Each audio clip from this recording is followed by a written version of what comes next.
Welcome back.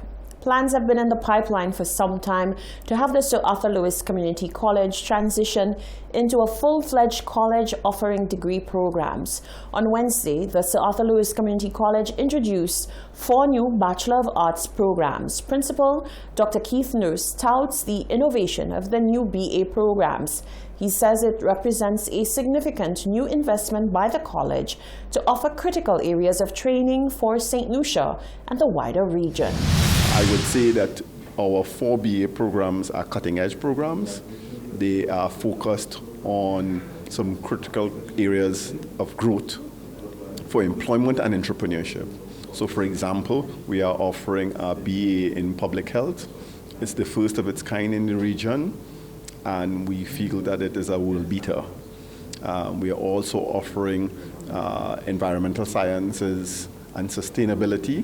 Again, another game changer in that it's one of the few programs of its kind in the region.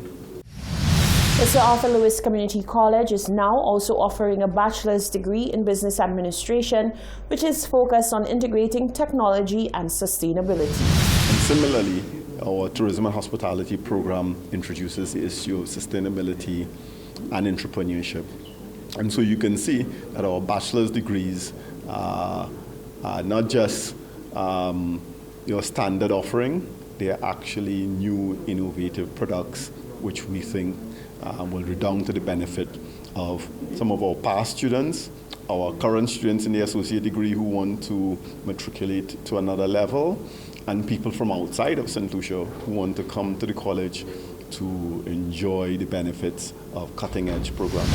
The Executive Manager of Marketing and PR for First National Bank St. Lucia Limited, Robert Favrier, says the bank is pleased to partner for such an initiative to help individuals realize their educational goals. Today is groundbreaking for the college because they have been working on this cutting-edge programming for some time, and today is a proud moment that it has come to fruition. And being an indigenous institution, partnering with another institution, another indigenous institution, gives us a lot of joy, a lot of pride, and knowing that it's for the benefit of St. Lucian students in particular, and those overseas, of course, can always come to the college. That has happened before. That was the Executive Manager of Marketing and PR at the First National Bank, Robert Favrier. Former Civil Service Association President turned politician Mary Isaac is on record giving her word that the hard-earned benefits of hospital staff will not be touched once the full transition from the Victoria Hospital to the Owen King EU Hospital is complete. Minister Isaac says the hospital staff is well aware of this information. Health Minister Mary Isaac has given assurance to staff at the Victoria Hospital that the monies accrued during their years of service at the health institution will not be lost once they sign on to transition over to the new Owen King EU Hospital. This matter has been an ongoing topic for years, where VH workers expressed concerns over the fate of their benefits. Talk of the transition over to OKEU was also marred by rumors stating that a newly signed contract would mean the forfeiting of any monies accumulated over the years. On Tuesday, Isaac said this is an issue that has been ironed out between the government and the workers on numerous occasions. There shouldn't be any tension at this time because this has been ongoing. When I came to the Ministry of Health, that was already in the works, so to speak, because they were already looking at transiting. They had already named the hospital, made a big ceremony, named the OKEU, and we were being told that they would be moving, and there were even deadlines set, timeline set, and so on. So the staff were already getting prepared for that eventuality. Right now we have had a number of consultations. All the free PSAs have had to address that very same issue. Now we are on our third PS who started the process all over again in terms of transferring the staff from VH, from OKEU to the board, right? And I believe that there is sufficient education going on to enable the workers to determine what it is that they want and what is the right thing for them. The minister stated emphatically that the workers need not worry about their hard-earned money. The former Civil Service Association president said legally the monies cannot be taken away from the workers. From a trade union point of view, yes, they have to be able to retain all their benefits. In a situation like that, yes. In a situation like that, you cannot leave anyone worse off than they were before. But can you confirm definitively that any staff selected to transition or to be appointed at Will Millennium not Heights lose their benefits, no. The Owen King EU Hospital was officially opened on Friday, the 27th of March, 2020. Reporting for Hot 7 News, I am Rochelle Gonzalez. Rosalie minibus drivers have welcomed new parking conditions within the city of Castries. Their parking area received fresh pavement, making it more conducive to delivering a much-needed service. Unfavorable conditions for minibus drivers have been the norm when traversing the city circuit. To those using public transportation, rain and dust are a regular sight, leaving drivers feeling dejected, while customers are apprehensive about boarding a dirty bus. But the newly concreted surface for parking areas for Rosalie minibus drivers has brought a level of comfort. Thomas St. Louis is the public relations officer of the Rosalie Minibus Association. The drivers are much more comfortable knowing that they are working in a more, comfortable environment. The parking are more suitable for us, and the conditions of the ground is welcoming, and we would like to say thank you to the parliamentary rep or whoever that is responsible for bringing such a project for us, because we all know over the years, it have been over 25 years we have been begging for this area to be addressed. And now we are seeing some light, and all we are saying, the members we are grateful and thank you to the parties involved.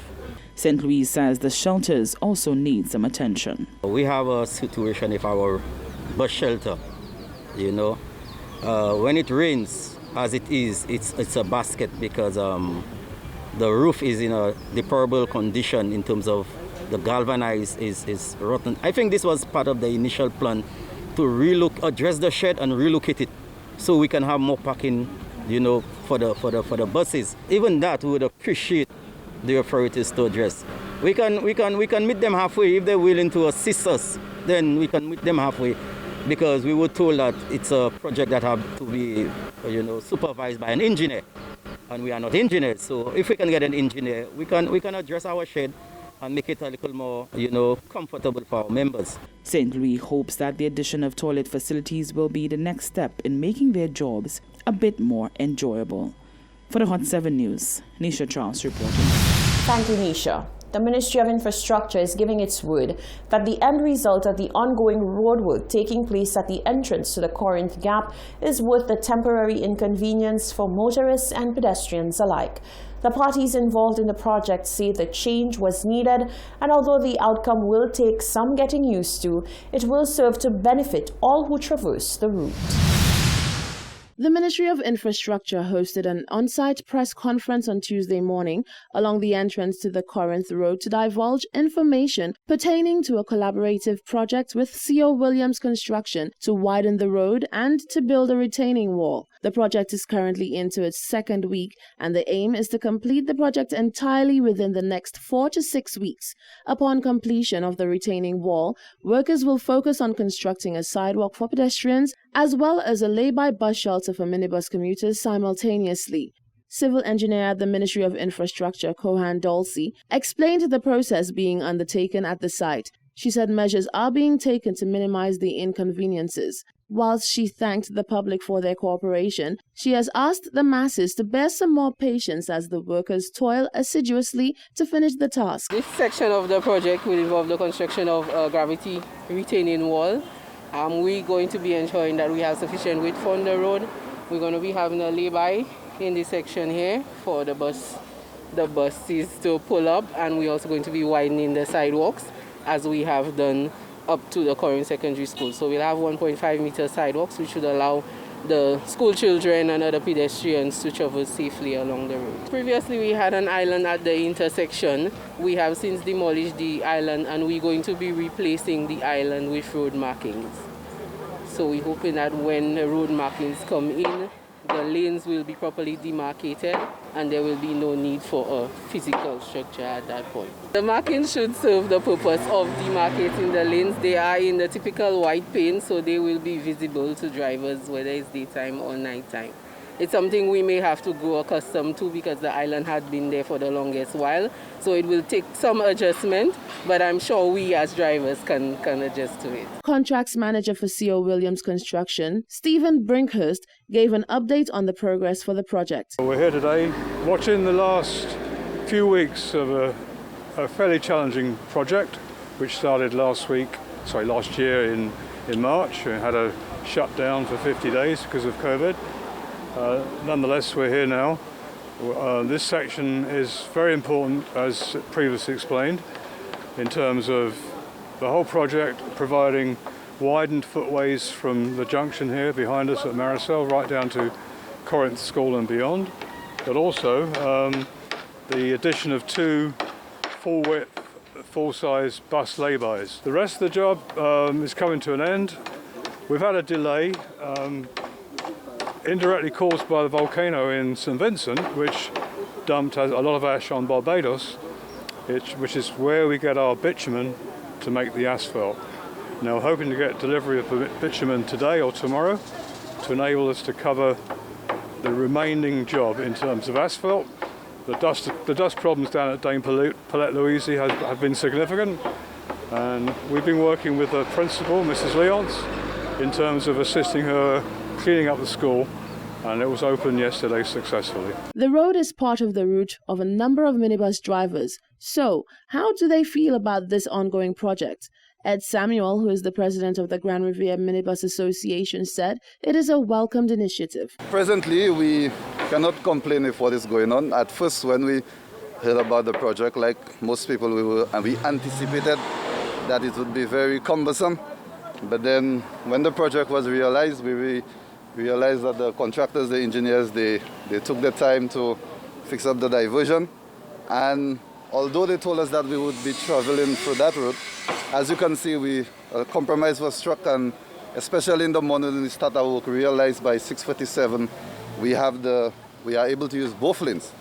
Presently, we cannot complain. We can see that they are making an extra effort to assist us, and I want to believe, just like when the project started originally, where people were a little not able to understand what was going on, even as a novice, I can realize that I can see the end product, and I know that they are doing a job, and we are cooperating with them by working with them. Presently, traffic is allowed into the Marisol Junction, and all traffic coming out of the junction is being diverted to go down to Windward Island Gases. As for the Corinth Gap, during peak hours, the section of the road is turned into a one-way for traffic. However, outside of peak hours, traffic is allowed to flow both ways in a controlled manner. Reporting for Hot 7 News, I am Rochelle Gonzalez. Opposition Senator Lisa Jawair has called into question the government's commitment to advancing the cause of the people who elected it into office. She says the government has a responsibility to right the wrongs perpetrated against marginalized and disenfranchised groups, but has paid little to no attention to their plight. She drew particular reference to Rastafarians and the LGBTQI community as she made her presentation in the Senate on Tuesday, the 20th of April. I listened to the opening statement by the leader of government business, and I noted the same rhetoric, promises, PR, but not the reality. Who really is this budget for, Madam President? It is certainly not for the Rastafarian who continuously feels oppressed by a system, scared because he's still targeted as a minority group. He cannot practice his religion because the government still pays lip service when it comes to decriminalizing of marijuana. Hundreds of our boys are still behind bars because of a joint, and today is 420, recognized as World Cannabis Day. This bill is not for Devontae Monaville, who is a member of another minority group fighting for equality.